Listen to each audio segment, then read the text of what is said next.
যদি আপনি মনে করেন আমার কোনো পরীক্ষা নাই, তাহলে আপনি বুঝে নেবেন আল্লাহ পাক এখনো আপনাকে আমাকে ঈমানদারদের কাতারে কবুল করে নাই। আল্লাহ পাক শুধুমাত্র ঈমানদারদের পরীক্ষা নেবে, বেঈমানদের পরীক্ষা নেওয়ার আল্লাহ পাকের কোনো দরকার নাই। এবার আপনি বলেন, আমি বলি যে আমাদের উপর কি পরীক্ষা আসে? আমরা তো অনেক দূরে।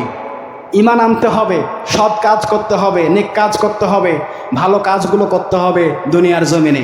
সম্মানিত হাজিরিন, এই পবিত্র সূরাতুল আসরের শিক্ষা হচ্ছে এই, 1 নম্বরে আল্লাহ পাকের হুকুম, ঈমান আনা লাগবে এবং সৎ কাজ করা লাগবে, সত্য কথা বলা লাগবে এবং সত্য কাজের আদেশ করা লাগবে, আর মন্দ কাজের নিষেধ করা লাগবে এবং ধৈর্য ধারণ করতে হবে আল্লাহর নবী মুহাম্মদ রাসূলুল্লাহর মতো।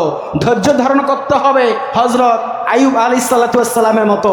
ধৈর্য ধারণ করতে হবে হযরত জাকারিয়া আলাইহিস সালাতু ওয়াস সালামের মতো। বলে ঠিক কিনা? এরকম ধৈর্য নিয়ে তারা আমাদের আইডল, তাদেরকে দেখে আমরা শিখব, তাদেরকে দেখে আমরা অনুপ্রেরিত হব, তাদেরকে দেখেই আমরা অনুকরণ করব। এই নবী ওয়ালা মানুষগুলোকেও আমরা ভালোবাসি, ঠিক কিনা?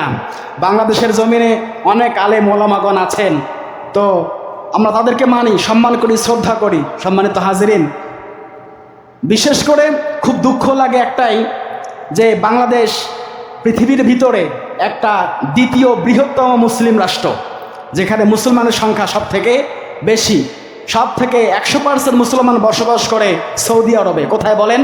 মনে রাখবেন, এটা একটা সাধারণ হিসাব। পৃথিবীতে 228টা রাষ্ট্র, তার ভিতরে সব থেকে মুসলিম কোনটা, কোন দেশে বেশি বসবাস করে?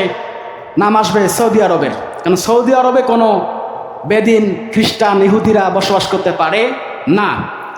আর তার ভিতরে দ্বিতীয় নাম্বারে যদি কোনো মুসলমান কোনো দেশের মধ্যে বসবাস করে, পৃথিবীর দ্বিতীয় বৃহত্তম মুসলমান বসবাস করে আমাদের বাংলাদেশে, এই ছোট্ট একটা দেশে। কারণ এখানে প্রায় 90 থেকে 96% মুসলমান বসবাস করে, যেটা অন্য অন্য দেশে নাই। এই দেশেও আমাদের কোরআন চলে না, এটা আমাদের ব্যর্থতা। আমাদের মধ্যে মেজরিটি নাই, আমাদের মধ্যে ঐক্যতা নাই, আমাদের মধ্যে একতা নাই।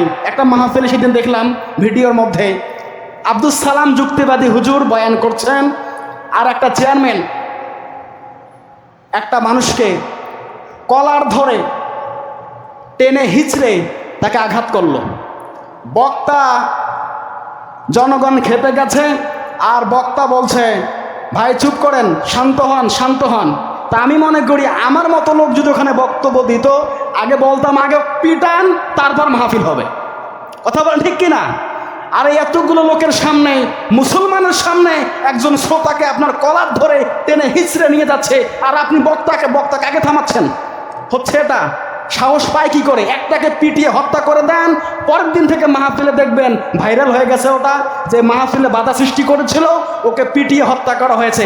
পর থেকে আর কোনো চেয়ারম্যান, কোনো মেম্বার, কোনো কাউন্সিলর, কোনো এমপি আর বাধা দেওয়ার সাহস পাবে না। বলি ঠিক কিনা? আমাদের মধ্যে এটা নাই, তার জন্য সব হচ্ছে, এখনো বাধা দেয়। আল্লাহ পাক জালিমের হাত থেকে, জালিম শাসকের হাত থেকে আমাদেরকে হেফাজত করি, সকলে বলে আমিন।